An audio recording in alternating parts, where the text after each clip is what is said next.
বাস্তবতে 700 টাকা 750 খরচ, দাম করতে 300 টাকা।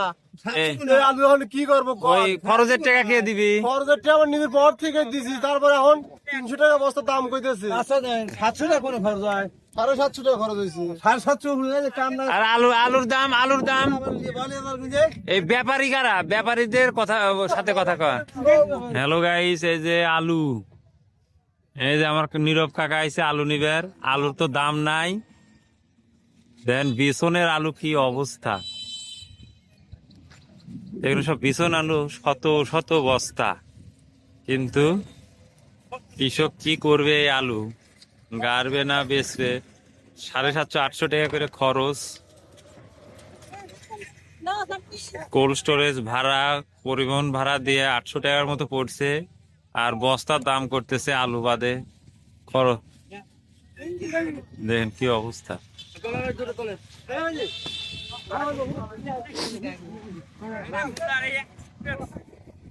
ভাই কয় বস্তা রাখছিলেন? পাইছেন সবগুলো? তাতে আলুর বিছনে যে দাম আর আলুর দাম কি লাভ কি হবে স্টোরে রেখে? হ্যাঁ, 700 টাকা খরচ, বস্তাপতি 700 টাকা 750 খরচ, দাম করতে 300 টাকা। আমি এখন কি করবো? ওই খরচের টাকা কে দিবি? খরচের টাকা আমার নিজের পর থেকে দিছি, তারপরে এখন 300 টাকা বস্তা দাম কইতেছে। 700 টাকা করে খরচ হয়, 750 টাকা খরচ হয়েছে। 750 কাম না। আর আলুর দাম এই ব্যাপারী কারা? ব্যাপারীদের সাথে কথা কয়। ধরেন ধরেন, এই যে ব্যাপারী ছাওয়া লাইছে। হ্যাঁ।